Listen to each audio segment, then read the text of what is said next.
Buenas tardes a todos de nuevo. Vamos a empezar la sesión pública en la que nos va a dar una conferencia la profesora de investigación Manuela Juárez Iglesias. He elegido para la presentación al profesor Anadón, que es muy amigo de ella y la conoce y ha tenido mucho trato profesional con ella. Muy Profesor bien. Anadón.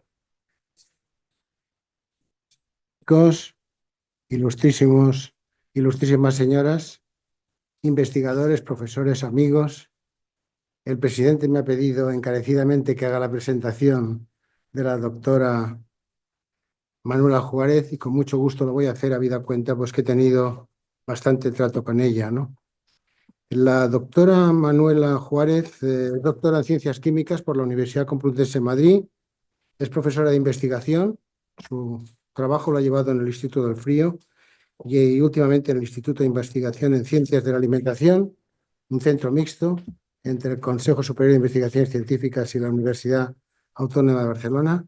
De Madrid, ha sido directora del Instituto del Frío, directora y presidenta del Comité Científico y del Patronato del Instituto INDEA Alimentación, que está localizado en el campus de la Universidad Autónoma de Madrid, miembro del Comité Científico del Consejo, de la Comisión de Posgrado de la Universidad Internacional Menéndez Pelayo y del Comité Científico y Técnico de la Fundación García Cabrerizo.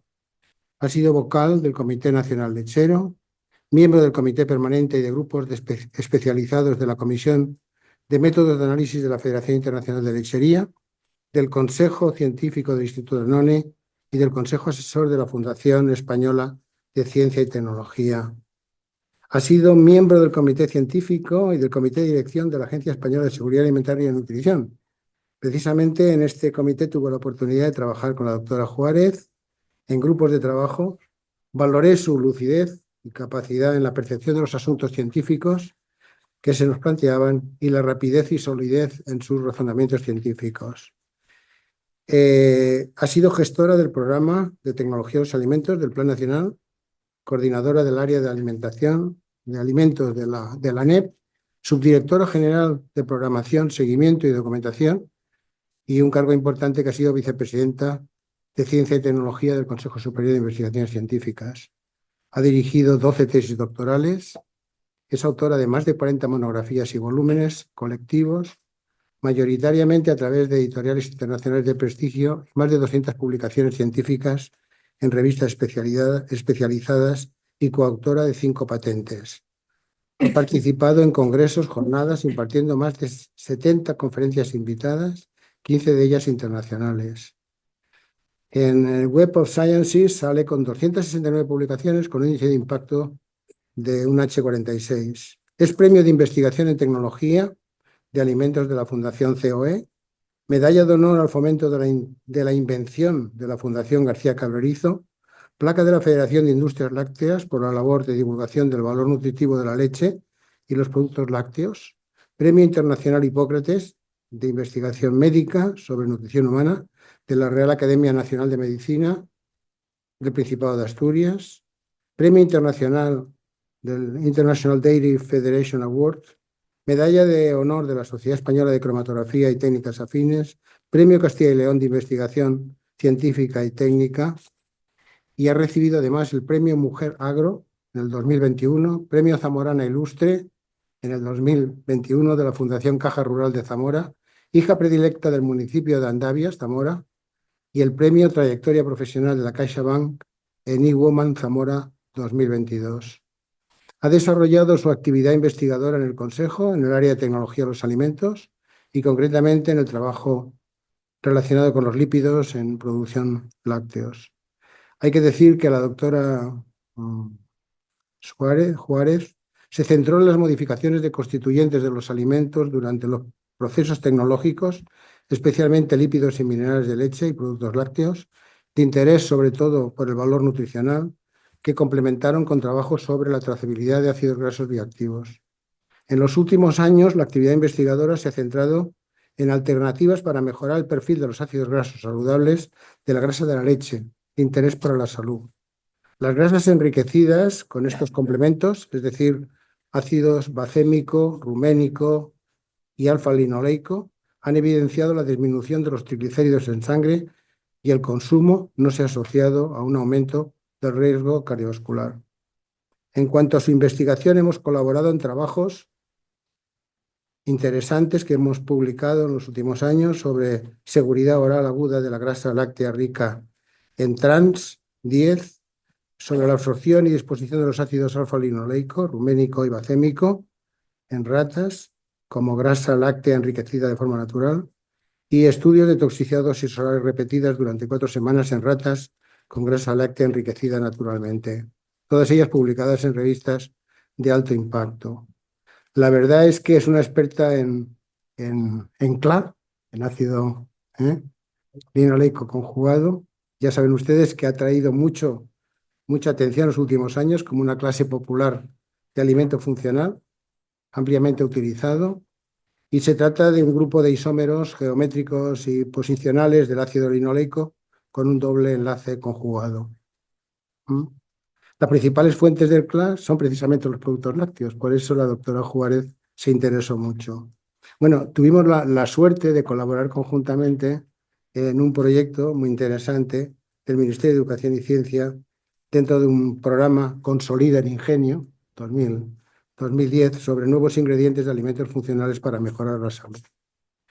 Bueno, y yo creo que es una de las científicas de referencia en la investigación agroalimentaria y una defensora a ultranza de los lácteos que ella denomina feos, que son los malos, ¿no? Y bueno, por último decirles que como persona tiene grandes cualidades, lo que le hacen tener una genuina personalidad, tener gran valía intelectual y humana y una serie de bondades que todos los que hemos trabajado con ella hemos apreciado. Muchísimas gracias. Muchas gracias. Entonces vamos a darle...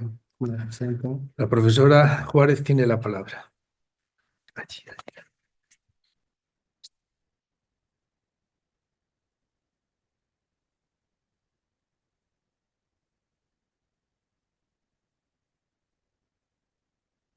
Excelentísimo presidente de esta Real Academia de Ciencias Veterinarias.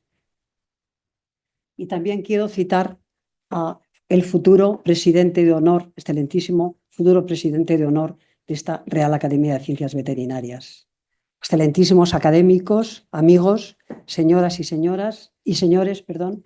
Es para mí una satisfacción estar en esta casa amiga y lo primero tengo que agradecer al equipo de presidencia el que me haya invitado a participar en esta sesión. Confío cumplir las expectativas que ellos tienen para la misma y agradezco al profesor Anadón esa presentación cariñosa porque somos amigos desde hace muchos años. Bien. Voy a hablar de evidencias científicas sobre la relación lácteos y salud y luego de un constituyente que durante décadas ha sido controvertido, como es la grasa de leche. Bien, el origen de los lácteos se remonta a la aparición de la ganadería en la humanidad y la leche y los productos lácteos han estado y están presentes en la mayor parte de las culturas y civilizaciones, y productos como el queso han formado parte de nuestra dieta durante miles de años. Antes de empezar a hablar de los aspectos nutricionales, me ha parecido interesante traer unos datos de consumo. En nuestro país, es que no puedo estar aquí, en nuestro país, desde el año 2000, que se consumían en torno a 100 litros por habitante y año de leche, ha habido un descenso paulatino con una pausa en el año 2000 por el tema de la pandemia, pero luego se ha vuelto a recuperar la curva de descenso y ya en el 2023 la cifra es de 63 litros por habitante y año. Si sumamos esa cantidad al consumo de leches fermentadas, tradicionalmente yo recuerdo cuando nos hablaban de que descendía el consumo de leche, bueno, es que está aumentando el consumo de leches fermentadas. No, el consumo de leches fermentadas se ha mantenido en nuestro país en los últimos años aproximadamente en los 15 kilos por habitante y año. Pues la suma de los dos, de leche y leches fermentadas, está en torno a 78 kilos por habitante y año, muy alejada de los 100 que había en el año 2000 solo de leche. Lo cierto esto no es demasiado importante. la media de la Unión Europea y países de nuestro entorno, se consume menos leche líquida todavía que ahora, que la que consumimos ahora. Se consume una cantidad muy limitada de nata y mantequilla, pero eso no es importante porque son fracciones, pero lo importante es que se consume una cantidad muy baja de queso. En torno a 8 kilos por habitante y año. Solo ha habido un aumento en el año 2020 de 8,8, se mantiene 7,5 a 8 los últimos 15 años y como podemos ver ahí, es menos de la mitad de la media de la Unión Europea. Y si comparamos con otros, el consumo en otros países, vemos, por ejemplo, en Bélgica, Suiza y Suecia están en torno a los 20 kilos por habitante y año, pero ya países como Italia, Alemania, Grecia y Francia superan con mucho los 20 kilos, sobre todo Francia, con 27 kilos por habitante y año. Y esto es una pena porque consumimos poco queso, que es un producto que contiene de forma concentrada la mayor parte de los componentes de la leche. Bien, en cuanto a leche líquida, en España la preferida es la leche semidesnatada y continúa la entera y luego la desnatada. La leche entera en este momento representa solo el 29% del total. Bien, yendo al tema que nos interesa, los aspectos nutricionales, podemos decir que la leche presenta una amplia gama de nutrientes, que hay un buen balance entre los constituyentes mayoritarios, es una de las fuentes más importantes de componentes bioactivos naturales y algo que es importante en temas de control de peso, el aporte de nutrientes es alto en relación con el contenido en calorías. Y además, los distintos productos lácteos presentan amplios intervalos de composición que nos pueden servir para distintos hábitos de consumo o, por ejemplo, distintas utilizaciones de interés nutricional en relación con necesidades fisiológicas de determinados estados, por ejemplo, en la adolescencia, en el embarazo, en la tercera edad. Bien, ¿y qué nos aportan estos productos lácteos a la ingesta de nutrientes? Pues nos aporta en torno a un 19% de la energía, que no es importante porque hay otros medios, por supuesto, pero nos aporta más de un 20% de las proteínas, que son proteínas, como luego veremos, de muy buena calidad biológica. Un 25% de la vitamina A, que también es destacado porque solamente se dan productos de origen animal. Bueno, un 40% de la riboflavina, que es una vitamina hidrosoluble, pero como es termostable, se mantiene en leche y el aporte es importante. Pero lo más importante, sin duda, es que nos aportan casi el 60% de la cantidad diaria recomendada de calcio. Si nosotros elimináramos los lácteos de nuestra dieta, sería muy difícil cubrir esas necesidades. Bueno, hay culturas que toman pocos lácteos, pero consumen las espinas de los peces. Bien. Bueno, hemos dicho que tenía una amplia gama de constituyentes, proteínas, carbohidratos, minerales, vitaminas y también componentes menores de las fracciones de lípidos y proteínas con actividad biológica y luego el nutriente más controvertido, como he dicho en los últimos años, los lípidos, sobre todo por el contenido en ácidos grasos saturados. Pero como decía mi amigo Rafael Carmena, que no está con nosotros, el considerar un solo macronutriente como los ácidos grasos saturados en un alimento complejo puede dar lugar a interpretaciones erróneas porque puede haber asociaciones con otros nutrientes que pueden ser beneficiosas y también hay ácidos grasos saturados, como los vamos a ver, que tienen propiedades específicas asociadas a funciones biológicas. Lo cierto es que desde ahora podemos decir que las evidencias científicas actuales sugieren que la grasa de leche en los productos lácteos no tiene efectos negativos para la salud. Pero lo vamos a demostrar. Bien, vamos a empezar por los efectos documentados por este nutriente, quizá el más destacado, que es el calcio. Bueno, decir que la cantidad diaria recomendada está en torno a 1000 miligramos al día y entonces, teniendo en cuenta las distintas raciones, en el caso del yogur, en general se utiliza una ración, 2 yogures, o sea, serían 250 gramos. Lo cierto es que una ración de lácteos nos aporta un 30% o algo más de la cantidad diaria recomendada, que es importante. O sea, necesitaríamos, como se recomienda por los nutricionistas, que yo no lo soy, lo recomiendan, pues tomar 3 raciones al día. Bien, sabemos que el pico de masa ósea aumenta hasta el final de la adolescencia y luego desciende de forma más acusada en las mujeres. Este pico de masa ósea los factores genéticos determinan este máximo. Además, o sea, eso es cierto, los factores genéticos determinan ese pico máximo.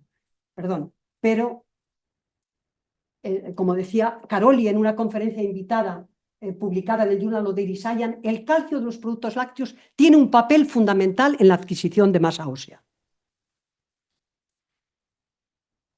Bien, ¿por qué es importante? Por los niveles. La leche de vaca tiene un contenido aproximadamente de unos 122 miligramos por 100 mililitros, pero en nuestro país, que se consume leche de oveja, la leche de oveja tiene casi un 60% más, del orden de 195 miligramos de calcio por cada 100 mililitros. Pero es que además en la leche están presentes el potasio, el magnesio, vitamina D, que favorecen su absorción. Y también la lactosa, no está ahí recogido, pero la lactosa, la desnostada lactosa, también favorece la absorción del calcio. Bueno, pero además es que es particularmente biodisponible y se asocia a que hay ausencia de inhibidores de su absorción. Bueno, se han documentado efectos del calcio para la salud de huesos y dientes, control de peso e índice de masa corporal, que lo vamos a ver, y también protección frente a hipertensión y riesgos cardiovasculares. En cuanto al tema de consumo de lácteos y salud ósea, me ha parecido interesante traer un trabajo de Framingham, es una ciudad cerca de Boston donde se hacen estudios de nutrición muy valorados, con una larga serie de participantes de una edad media de 55 años, que es cuando empieza a haber ese descenso, y durante 12 años. Y la conclusión de este trabajo es que la ingesta de lácteos se asoció con una mayor densidad mineral ósea. Pero además, otro tema importante es que el descenso que tiene lugar después de la adolescencia se puede atenuar ligeramente con un consumo importante de lácteos. Bien, perdón. Hay dos trabajos muy importantes de Malmir y Dayat, donde pretendían relacionar la ingesta de lácteos con riesgo de fracturas. Concretamente, fractura de cadera, que es una de las más frecuentes, por lo visto. Entonces, en estos dos estudios, solamente en el de Hidayat, encontró que en algunos colectivos consiguió encontrar una asociación directa entre consumo de lácteos y menor riesgo de fractura de cadera. Su conclusión era que, frente a eslovenos, que eran americanos, consumían bastantes suplementos de vitamina D. La conclusión de ellos es que estudios con niveles más altos de determinados lácteos, incluidos con toda la grasa, como el queso, en comparación con los más bajos, se asociaban a una disminución del riesgo de algunas fracturas, pero en algunos colectivos, sobre todo con una suplementación de vitamina D. Bueno, este trabajo de Waldarek, que es relación de fracturas, pues también es un grupo es un ensayo clínico con 625 mujeres mayores de 55 años y encontraron que el grupo que tenía una ingesta más alta de calcio tenía menor riesgo de fracturas, concretamente de fractura de fémur. Bueno, en esta diapositiva figura también otro trabajo de Matías Martín en un número de Advances in Nutrition que se publicó en mayo del 2019 y que recoge solamente trabajos sobre lácteos y salud. Es un número monográfico avalado por la Interprofesional Láctea, donde hay revisiones que los citaré a lo largo de la presentación porque son muy interesantes. Pues bien, el trabajo de Matías Martín, de Advances in Nutrition, no consiguió encontrar asociación positiva en ingesta de lácteos con riesgo de cadera, de fractura de cadera, y sí encontró una disminución del riesgo de fractura vertebral.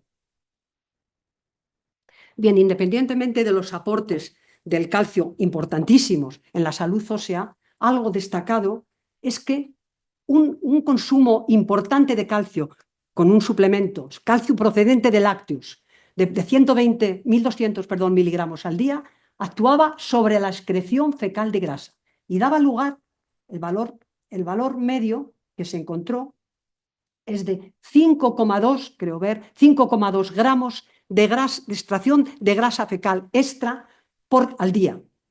Por supuesto, esa extracción fecal de grasa extra puede contribuir a un balance de energía negativa. Y así, trabajos como el de Aguilera demostró que una revisión de más de 7.000 artículos se encontraba sobre todo en personas con obesidad, ese suplemento de calcio era efectivo para la reducción de peso. Pero algo que me interesa mucho destacar desde ahora es que también esos trabajos de excreción fecal de grasa se correlacionaban, pues no lo veo muy bien, se correlacionaban con beneficios en marcadores cardiovasculares.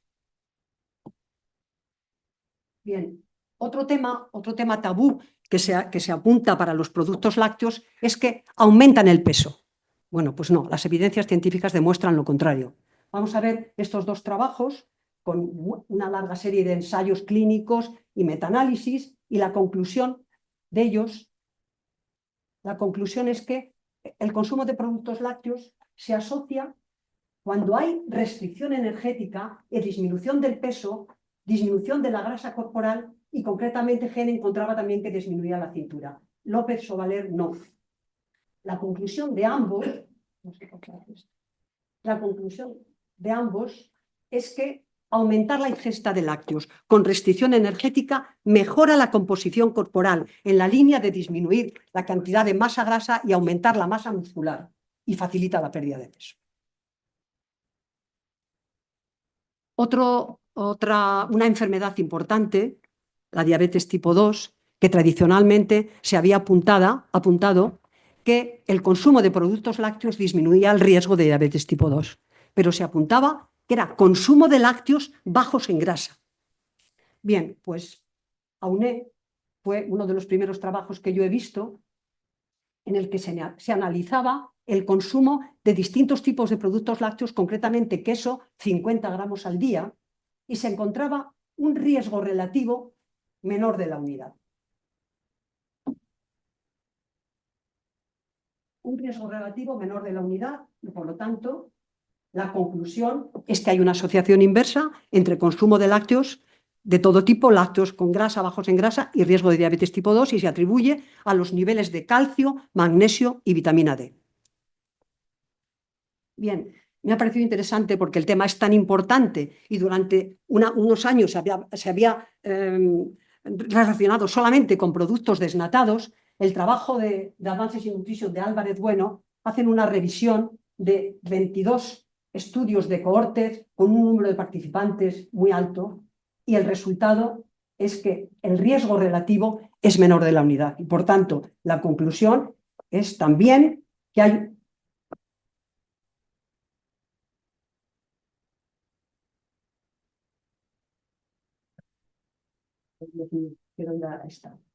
una asociación inversa entre consumo de lácteos y riesgo de diabetes tipo 2. Creo que esto ya es, vamos, con las evidencias que hay, creo que no hay ninguna duda.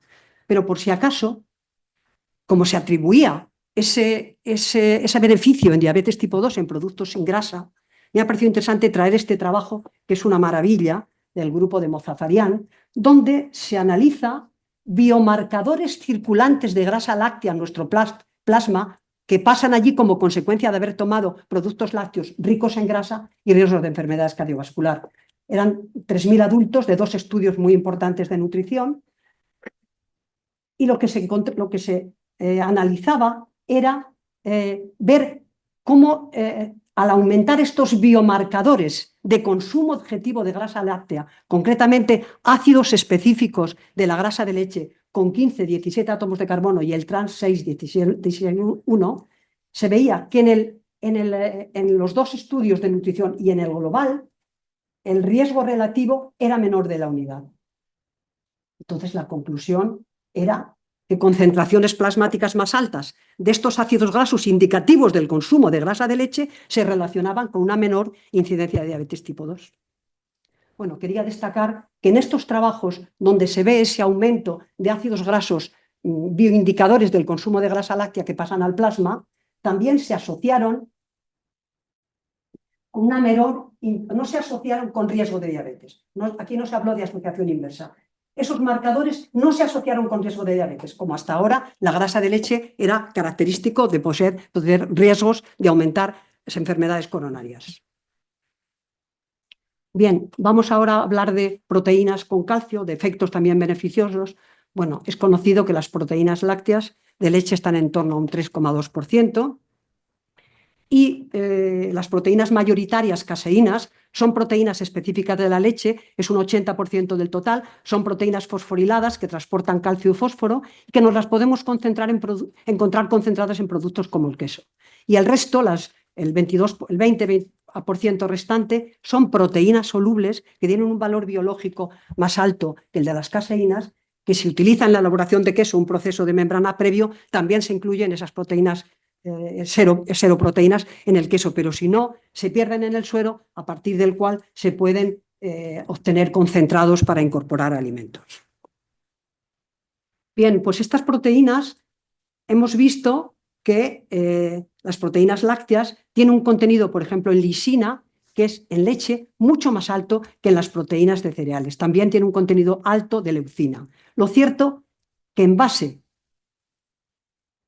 a la composición en aminoácidos y a su biodisponibilidad, las proteínas lácteas se caracterizan con proteínas de alta calidad biológica, sobre todo comparando con proteínas de vegetales. O sea, proteínas lácteas también unos nutrientes de un interés importante, sobre todo por lo que vamos a decir ahora. Hemos hablado que tenía un contenido en lisina alto. Aquí en esta tabla lo que se recoge es la composición en aminoácidos en porcentaje de las proteínas de huevo, concretamente la lisina. Bien, pues la leche tiene un 10% más, las caseínas un 8%, las seroproteínas mucho más alto. Hay un contenido alto en lisina. Lo cierto es que debido a ese contenido alto en lisina y la deficiencia de este mismo aminoácido en cereales, las proteínas lácteas pueden aumentar el valor biológico de las proteínas de cereales. Y así, cuando nosotros tenemos el valor biológico del pan 0,52, el del queso del orden del 0,75, pues cuando se consumen pan y queso juntos, el valor biológico del conjunto es 0,76, incluso si se toman en días alternativos. Bien, otros efectos documentados para las proteínas lácteas, pues son efectos comunes con otros efectos de otras proteínas de alimentos, con la diferencia de que las proteínas lácteas, como tienen también el calcio, y el calcio ya hemos visto que tenía asociación con mayor excreción fecal de grasa, entonces en temas de peso tienen un valor más positivo que las proteínas de otros alimentos, por la presencia del calcio. Como todas las proteínas, proveen señales de saciedad que afectan la ingesta de alimentos y pueden regular el peso corporal. Pero lo más importante de las proteínas lácteas son péptidos que están inactivos en las proteínas precursoras, pero que pueden liberarse en la hidrólisis, por ejemplo, en nuestra digestión gastrointestinal o en la maduración de quesos. Quesos con un grado de maduración alto, con un grado de proteólisis alto, se liberan esos péptidos bioactivos que han recibido muchísima atención en los últimos años. Se han documentado actividades antimicrobiana, opioide, antitrombótica, y ya en trabajos de los años 25 recientes se ha encontrado también actividad inmunomoduladora, osteoprotector, antioxidante, pero quizá la actividad que más se ha valorado por la incidencia en la enfermedad es péptidos con actividad antihipertensiva. Péptidos que son capaces de reducir la presión arterial, porque inhiben la ECA, que es la enzima convertidora de la angiotensina, que está implicada en la regulación de la presión arterial. Entonces, en los procesos de elaboración de queso, se liberan esos péptidos que tienen esa propiedad y se ha documentado que se ha evidenciado por su consumo una menor presión arterial y riesgo cardiovascular. Bueno, la fracción de carbohidratos es el componente más importante del extracto seco de la leche. Es un disacárido compuesto de glucosa y galactosa que tiene muchas ventajas. Favorece la absorción del calcio, magnesio y fósforo y la utilización de la vitamina D. Pero claro, es un disacárido, necesitan de una enzima que los hidrolice en glucosa y galactosa. Si no, no atraviesa las membranas intestinales, llega al colon y allí lo utilizan microorganismos que están presentes y se producen gases y otros trastornos que se conocen como intolerancia a la lactosa. Bien, lo que quería decir es que el problema de la intolerancia a la lactosa tiene una base genética. Hay muchos individuos que genéticamente son intolerantes. Su intestino no produce lactasa. Pero los individuos que no son intolerantes o que no somos intolerantes, se ha comprobado que después de la adolescencia, si se sigue consumiendo leche, se sigue manteniendo la actividad lactásica. Seguro que todos nosotros que hemos pasado la adolescencia con creces no tenemos problemas de intolerancia a la lactosa. Bien, pero además quería destacar que en el queso, como es sabido, en el proceso de maduración, con el suero se separa la mayor parte de la lactosa, o sea que el queso, incluso fresco, tiene un contenido menor, pero es que durante el periodo de maduración los microorganismos del cultivo iniciador transforman la lactosa en ácido láctico. Y el queso maduro no tiene absolutamente lactosa, puede ser utilizado por individuos intolerantes sin problemas. De sobra sabido, pero no he querido dejar de destacarlo porque es una ventaja de esos productos. Concretamente, en las leches fermentadas sucede lo mismo. La leche fermentada, en la fermentación, parte de la lactosa se transforma en ácido láctico y el contenido es más bajo. Pero es que los microorganismos del cultivo iniciador producen lactasa. Como sabe muy bien nuestro querido expresidente, la EFSA, la Autoridad Europea de Seguridad Alimentaria, es la institución en Europa que regula, que aprueba las alegaciones de salud de los alimentos funcionales y de los alimentos. Pues bien, que yo sepa, la EFSA no tiene aprobada ni una sola alegación de microorganismos, salvo el de los cultivos de yogur, que la alegación es que mejoran la digestión de la lactosa en personas con problemas para digerirlo. Es normal que lo aprobaran porque resulta que los microorganismos producen lactasa. Bien, y ya vamos a pasar a este ingrediente denostado durante décadas, que son los lípidos de la leche, la grasa de leche. La grasa de leche se presenta en forma de glóbulos rodeados de una membrana, de la que luego hablaremos, pero vamos a hablar primero de cómo son estos lípidos y qué propiedades tienen determinados ácidos grasos saturados. Bueno, los lípidos, algo importante es que vehiculitan las vitaminas liposolubles y si hacemos un producto desnatado nos la perdemos. Aproximadamente un 97% son triglicéridos. Aquí están presentes también lípidos polares, de los que luego hablaremos, componentes que su presencia se debe a una síntesis incompleta en la glándula mamaria, y está también el colesterol. Pero la mala prensa de la grasa de leche no es por el colesterol.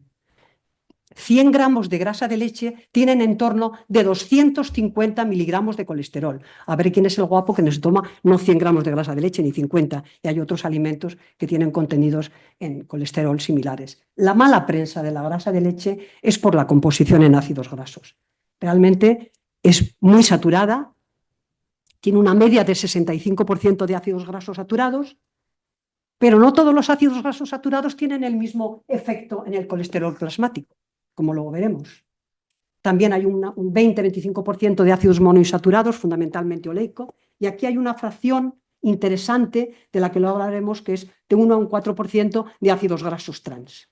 Bueno, la fracción de ácidos poliinsaturados, fundamentalmente ácidos linoleico, leinolénico, es del 3 al 5%, pero me interesa destacar que en esta fracción está un componente que ya lo mencionó el profesor Nadón, el ácido linoleico conjugado es un 1% del total de los ácidos grasos y es el único alimento que tiene este componente. Y ya veremos este ácido graso, ya veremos las ventajas que se han documentado para la salud.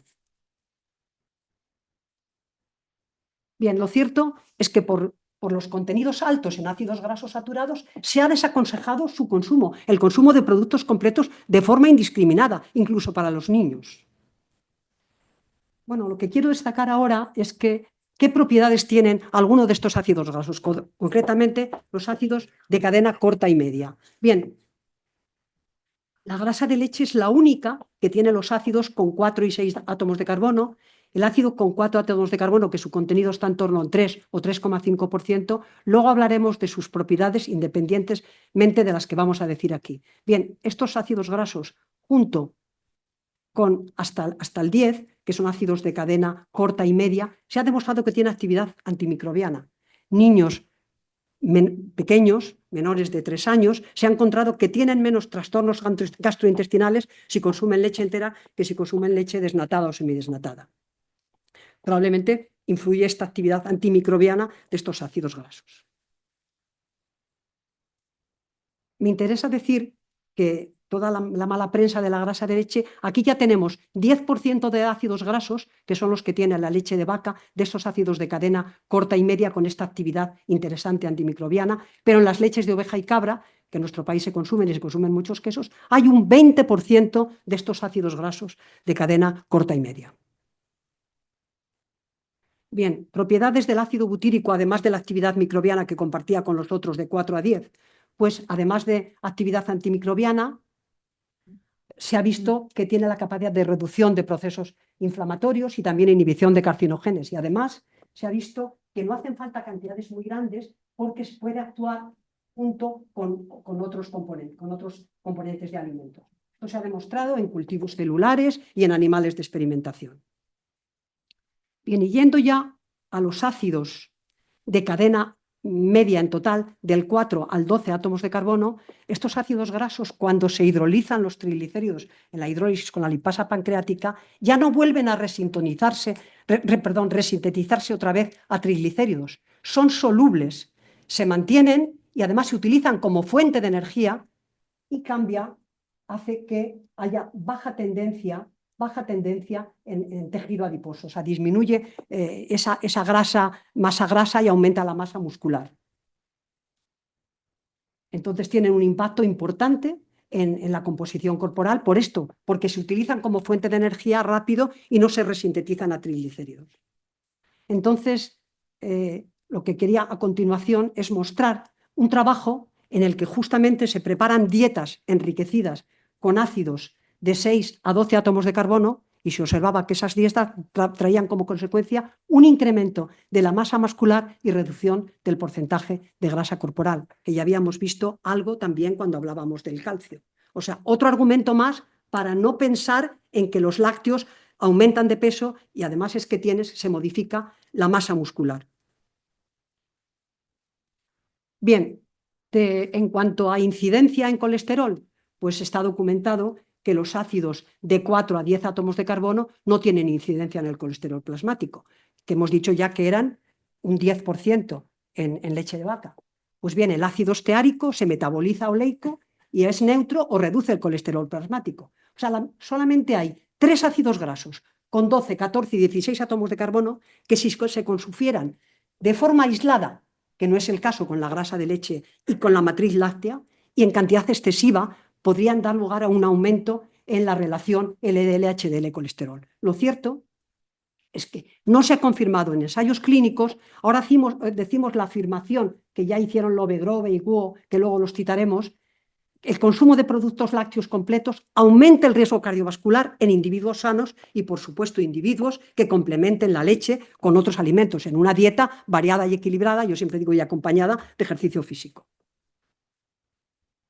Bien, además de estos ácidos que hemos visto estas propiedades, ya habíamos dicho que el 15 y el 17, ácidos grasos que se forman en el rumen, tienen esa ventaja de que no tienen incidencia en enfermedades cardiovasculares, pero hay otros ácidos grasos también de origen ruminal. Los ácidos grasos de la grasa de leche normalmente son de cadena lineal. Estos son de cadena ramificada, iso o anteiso. Representan un 2% del total de los ácidos grasos de la leche de vaca. Se ha visto que constituyen aproximadamente el 30% de los ácidos grasos del vernis, que es la grasa que recubre el feto al nacer. Pero es que además se han visto que tienen componentes bioactivos que pueden favorecer algo que es importante, la colonización de microorganismos específicos en la microbiota y también inhibición del crecimiento de algunos tumores, aunque efectivamente esto se ha visto normalmente en animales de experimentación. Bien, hemos citado que la grasa de leche tiene un contenido del 1 al 4% de ácidos grasos trans. Los ácidos grasos trans, como es sabido, se forman como productos secundarios en las reacciones de hidrogenación. Cuando en la industria necesitaban unas grasas con un punto de fusión más alto que los aceites para que no se separaran, pues no querían utilizar grasas de origen animal inicialmente y se empleó la técnica de la hidrogenación. Pero en este proceso se forman ácidos grasos trans que sí que se ha demostrado que estos ácidos grasos trans pueden aumentar la relación LDL-HDL colesterol. Pero se ha visto que la posición del doble enlace trans, que tiene una estructura, como veis, muy parecida a los saturados, sí que es importante cuanto a efectos biológicos. Y la grasa de leche tiene mayoritariamente un isómero, el isómero trans 11-18,1 ácido bacénico, que no es que sea negativo para la salud, es que es precursor biológico del ácido linoleico conjugado metabólicamente activo. O sea, que tiene todas las ventajas que luego vamos a ver. Mientras que los ácidos grasos trans, por ejemplo, con 10, con 9 y con 10 átomos de carbono, están en cantidades grandes en las grasas vegetales parcialmente hidrogenadas. Pues bien, este ácido transbacénico puede aportar efectos beneficiosos porque con la delta 9 desaturada de tejidos se transforma en un isómero del ácido linoleico conjugado, justo el isómero mayoritario de la grasa de leche, el cis9 tras 11. Se ha visto esta bioconversión en animales y en humanos, el CLA formado es metabólicamente activo, contribuye a aumentar, como veremos, los niveles de CLA, que es un ácido graso muy importante, son bajos, contribuye a aumentar los niveles de CLA en la leche y la conversión es alta. Pero es que se ha documentado que independientemente de esa bioconversión, se han documentado efectos, o sea, una bioactividad directa de ese ácido transbacénico, además de que se convierte en ácido linoleico conjugado. Bien, los ácidos grasos trans de origen natural, ya en el año 2009 la Organización Mundial de la Salud dijo que no había evidencia de efectos adversos de estos ácidos cuando se consumen en torno a menos del 1% de la energía, que es lo que normalmente sucede.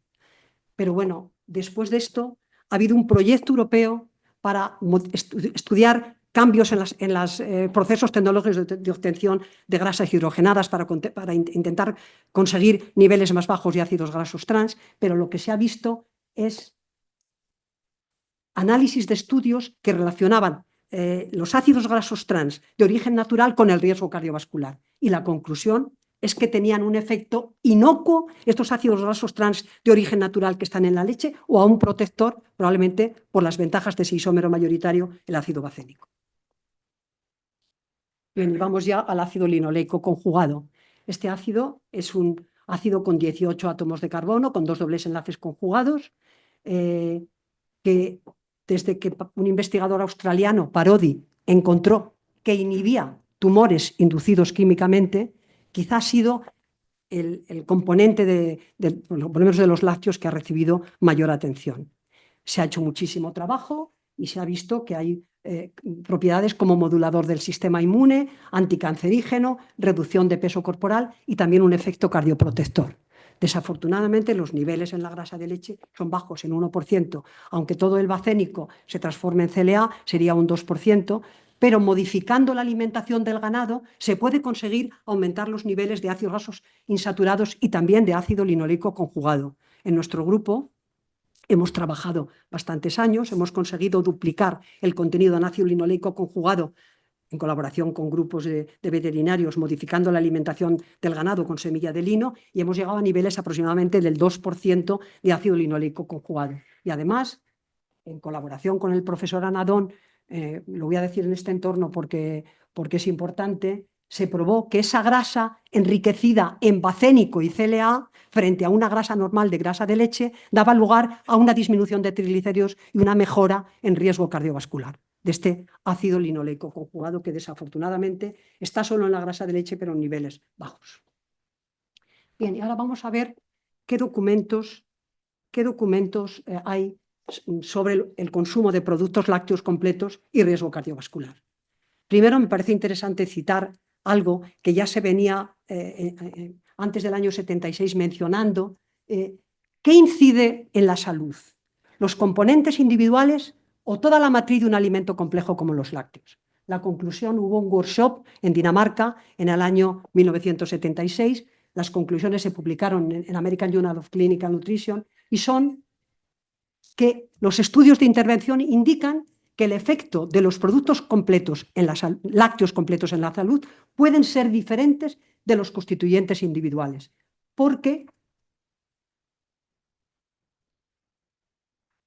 la matriz del alimento completo puede modificar el efecto de algunos ácidos grasos. Por ejemplo, se ha visto que componentes de esa matriz láctea, fundamentalmente lípidos y péptidos bioactivos, pueden modificar la respuesta de los lípidos en sangre por la ingesta de ácidos grasos saturados. Bien, aclarado el tema del efecto importantísimo de esa matriz láctea, me ha parecido interesante citar el trabajo de Elwood y colaboradores. A mí no me gusta citar trabajos antiguos, este es del 2010, pero es que es una maravilla. El primero que concluyó claramente esas ventajas de los lácteos completos incluye 133 estudios de cohortes, 47 con adultos, seguidos, número de participantes de 6 a 20.000, y bien, en este trabajo se analizaba el efecto de estos productos lácteos completos en la diabetes tipo 2, que ya la hemos contado, pero también sobre distintos eventos cardiovasculares. Y el resultado es que el riesgo relativo es menor, era de enfermedades cardiovasculares, todos sus eventos, era menor de la unidad. Pero Elwood no se atrevió a decir que había una asociación inversa. Dijo que el consumo de lácteos no se asocia con aumentos de enfermedades cardiovasculares. Bueno, es la primera vez que se decía claramente y a lo mejor había que hacerlo con cautela. Pero, bueno, en un capítulo que tenemos Javier Fontecha y yo misma, en 2017, en un capítulo sobre ingredientes lácteos y salud cardiovascular, en un libro del Sevier, se analizaban 8 trabajos de revisión que incluían de 17 a 30 estudios de cohorte y hablaban de consumo de diferentes productos, incluso luego aparte separados, calcio de distintas fuentes. Lo que quiero destacar es que la conclusión, bueno, se veía incidencia en mortalidad general o en otros parámetros de enfermedades cardiovasculares o coronarias, y la conclusión, en una gran mayoría, es que no había asociación de esos consumos, de esos productos lácteos completos y riesgo cardiovascular. Y en algunos casos, perdonad, en algunos casos se demostraba que no había asociación y en otros que había un número muy grande de las rayas verdes, inversa asociación con riesgo cardiovascular. Bueno, ya vamos a ver trabajos específicos donde quede plasmado claramente la cantidad de grasa que se consumía por el consumo de los alimentos. Que el propio autor lo llama la paradoja de la grasa láctea, era una revisión de 15 estudios de cohorte, consumo de lácteos sin grasa, con 1% y completos. Y la conclusión es que no se había encontrado ninguna asociación significativa entre este consumo adicional de grasa de leche. Algo que me gusta más porque te da idea de la cantidad de grasa que aumenta es un estudio de consumo de queso danés, concretamente Dambo y cheddar, con el contenido normal de grasa 25 y 32%, y justo con reducido a la mitad 13 y 16%, que la ingesta de grasa de leche por un consumo o por el otro de 15 gramos a 23,4, casi el doble.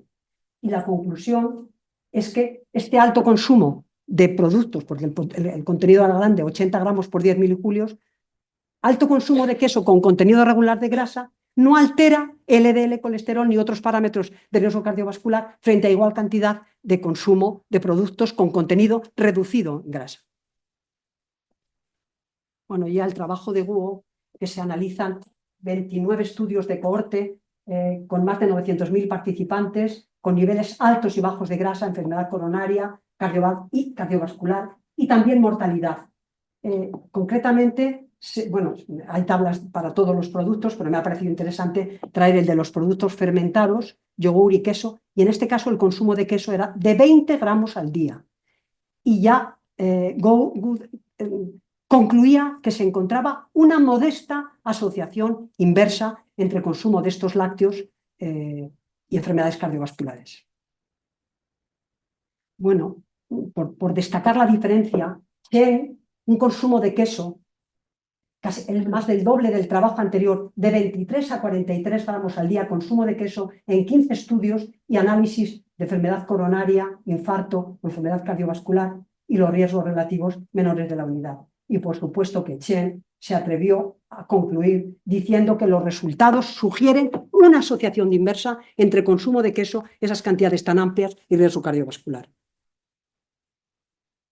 Y bueno, citar un trabajo nuestro de Advances in Nutrition que pues, revisó 12 metaanálisis de consumos de los distintos productos con distinto contenido en grasa y efecto en enfermedades cardiovasculares, y la conclusión es que el riesgo relativo es menor de la unidad.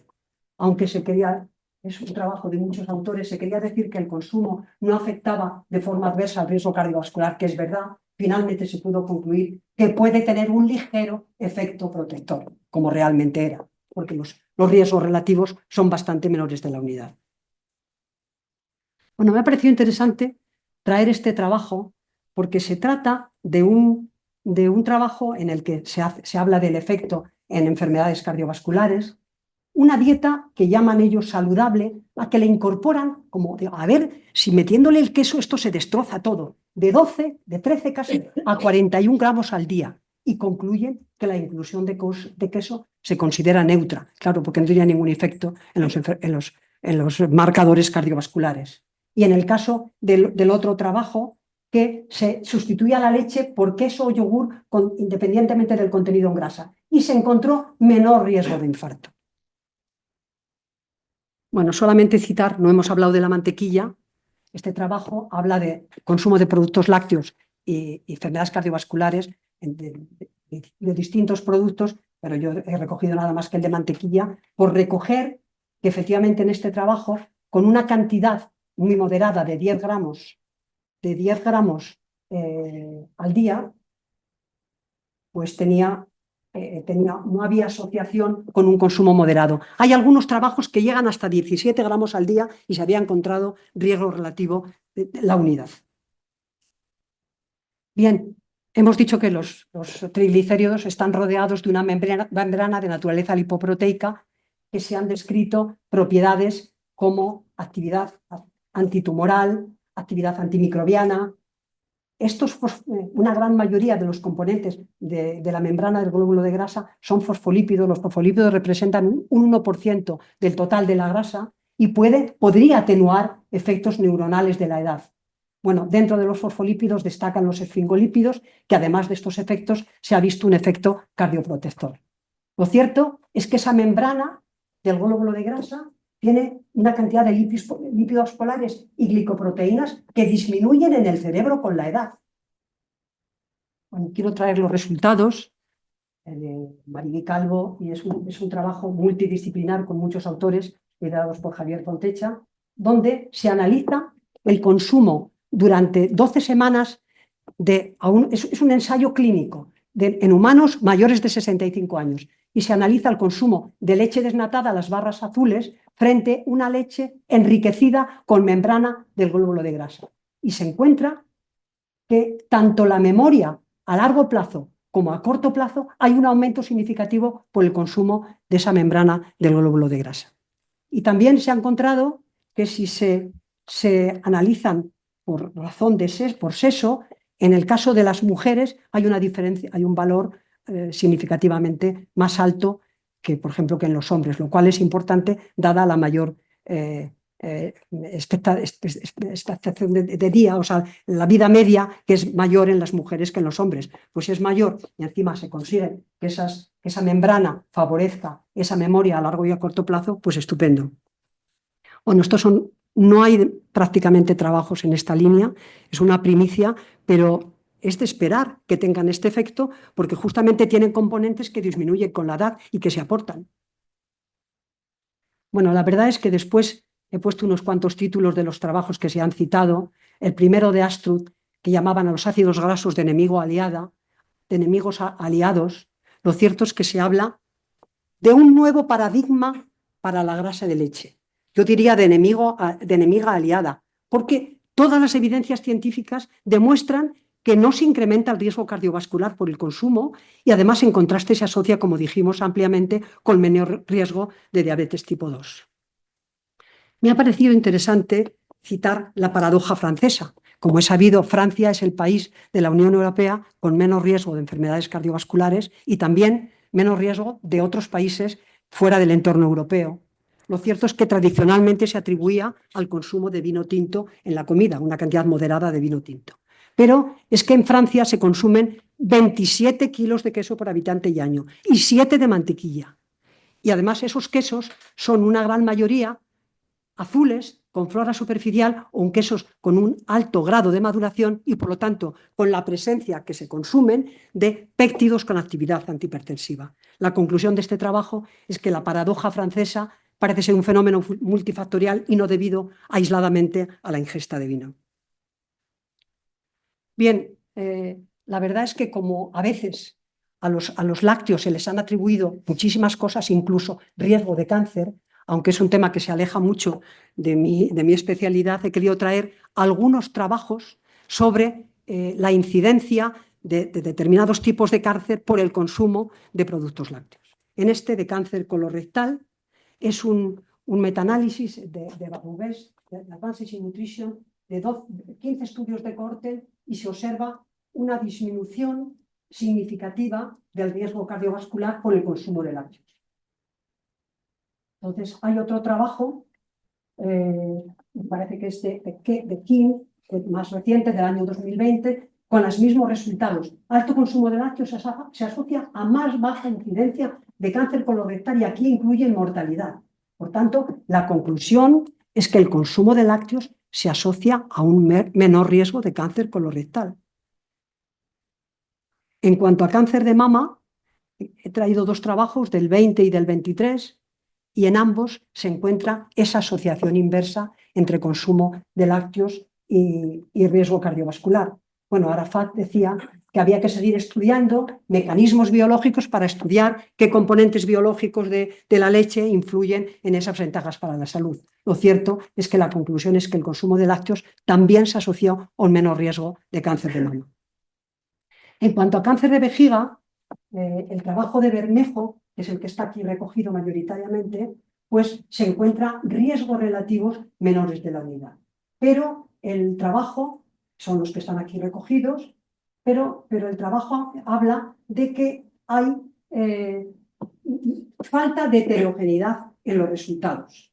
Pero bueno, otro estudio, el de Wu y colaboradores, otro metaanálisis más reciente, ha descrito que la ingesta de lácteos disminuye el riesgo cardiovascular. Nosotros tenemos un capítulo en una enciclopedia internacional de la parte de lácteos, y que también hemos hecho una revisión en temas de cáncer, y también se coincide que el cáncer de vejiga tiene un riesgo relativo menor con consumo de lácteos. Algo distinto es en el caso del cáncer de próstata. Aquí se recoge un trabajo de López Plaza, también de Advances in Nutrition, con 32 cohortes, y se encontró que en algunos de estos consumos había un riesgo más alto, pero la verdad es que la evidencia no se considera consistente porque hay incertidumbre, hay heterogeneidad estadística. Entonces, lo que se puede concluir, y coincide con nuestra enciclopedia, lo que se concluyó también, que hay evidencias limitadas en este momento, hay que seguir trabajando sobre la relación del consumo de lácteos con este riesgo de cáncer.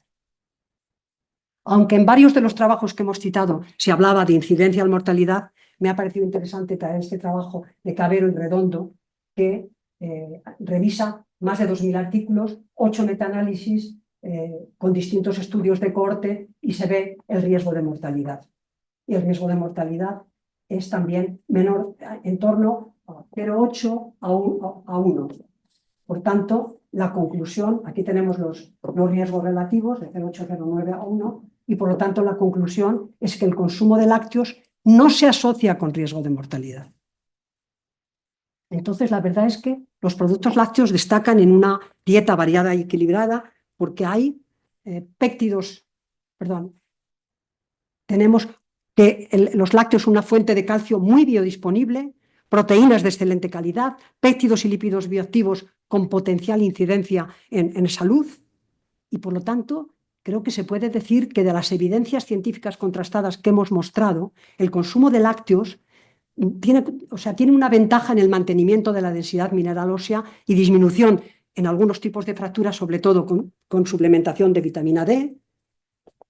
Luego, con restricción energética, mejora la composición corporal y facilita la pérdida de peso, da lugar a una asociación inversa en riesgo de enfermedades cardiovasculares y diabetes, y potencial mejora en la función cognitiva.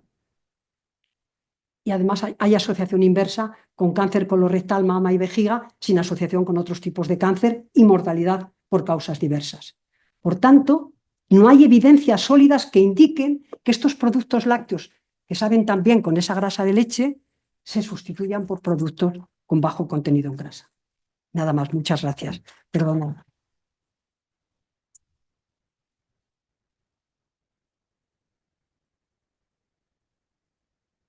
Bien, muchas gracias, doctora Juárez, por su magnífica conferencia. Y ahora nos abrimos al coloquio por si alguien quiere hacer alguna pregunta.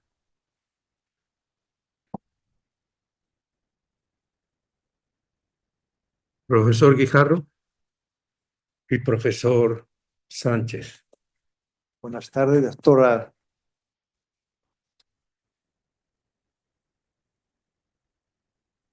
Doctora Juárez. Quería felicitarla por la exposición tan ilustrativa, tan interesante y tan amena que nos ha dado. Entonces, vamos a ver, yo para situarnos, lo que le voy a preguntar, quiero decirle que yo soy médico, cirujano cardiovascular, con lo cual me satisface haber escuchado que la leche y los productos lácteos son buenísimos para el sistema cardiovascular. Yo en esto tengo que decir que me ha sorprendido. ¿Por qué? Porque en la práctica clínica los pacientes no tienen ese concepto. Entonces, ha habido algunas cosas que me han sorprendido. La leche es buenísima, yo siempre lo he pensado. Lo que me ha sorprendido es que se consuma tan poco queso. Luego también me ha sorprendido la grasa trans, que sea beneficiosa. Eso, vamos, una parte.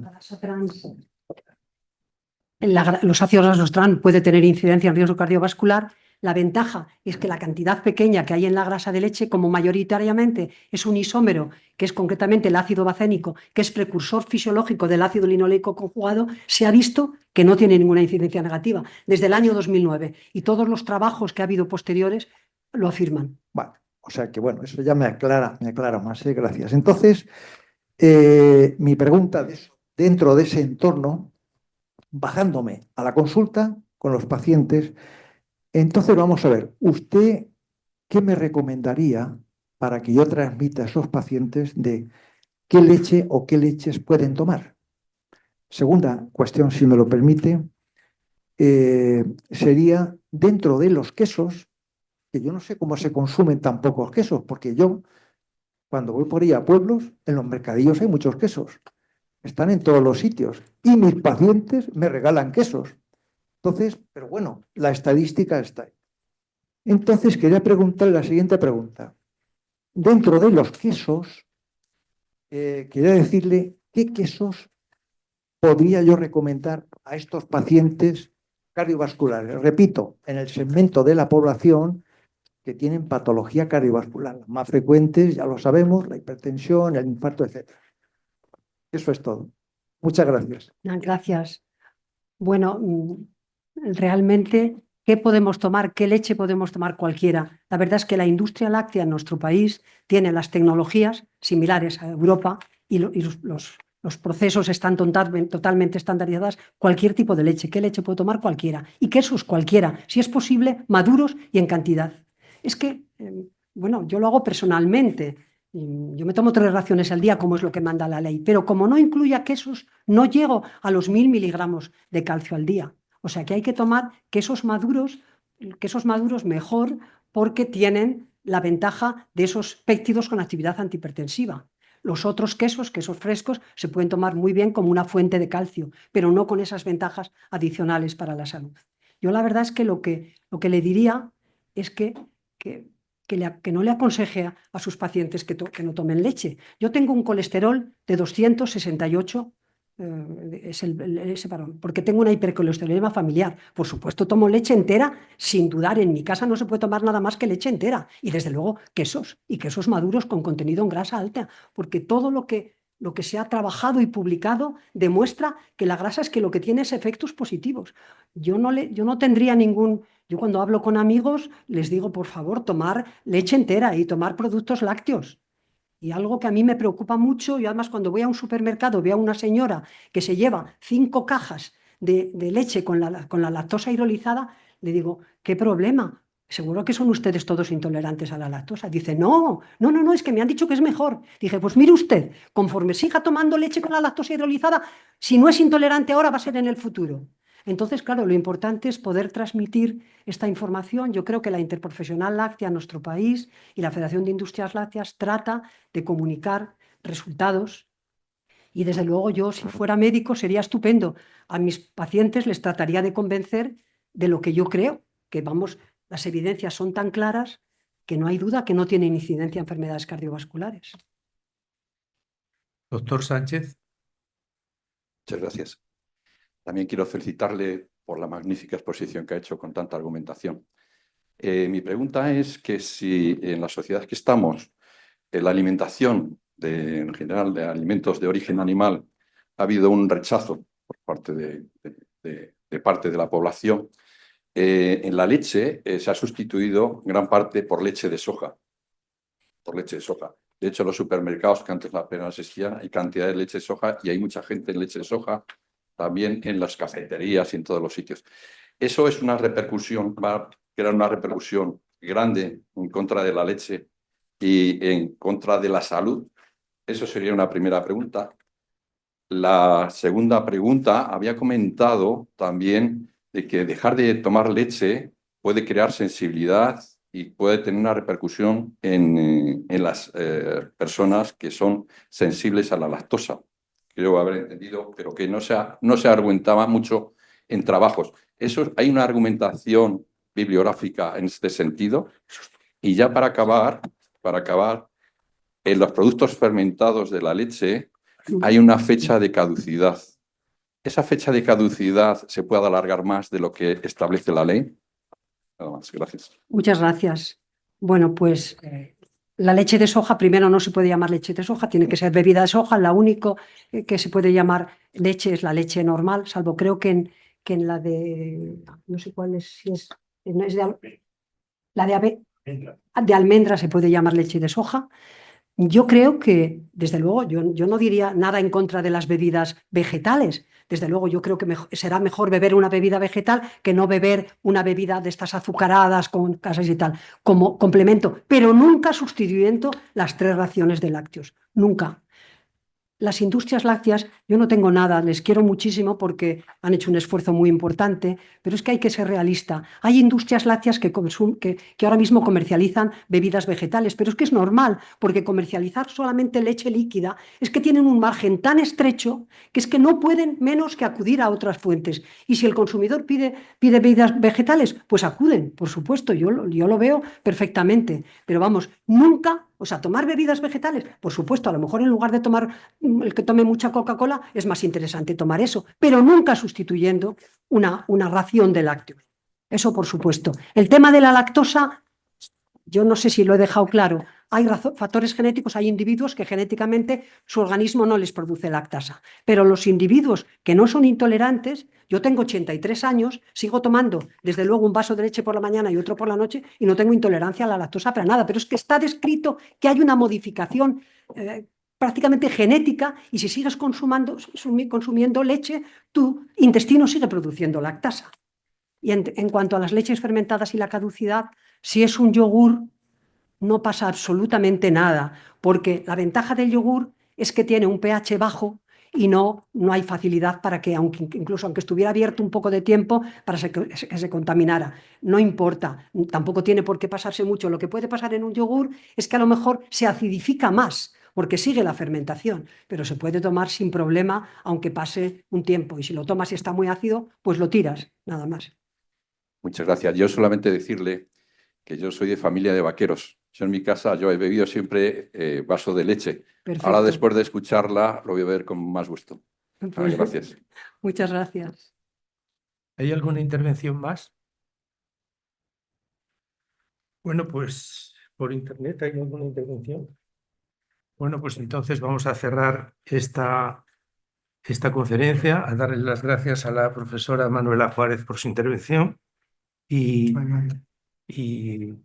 vamos a entregarle este diploma de reconocimiento en el que dice: la Real Academia de Ciencias Veterinarias de España otorga el presente diploma de reconocimiento a la ilustrísima señora doctora doña Manuela Juárez Iglesias por su intervención en la sesión celebrada el día 10 de febrero de 2025 con la conferencia titulada Evidencias científicas sobre la relación de lácteos y salud, grasa de leche, Madrid, 10 de febrero de 2025. Lo firma el secretario general y el visto bueno del presidente. Muchas Muchísimas gracias. gracias.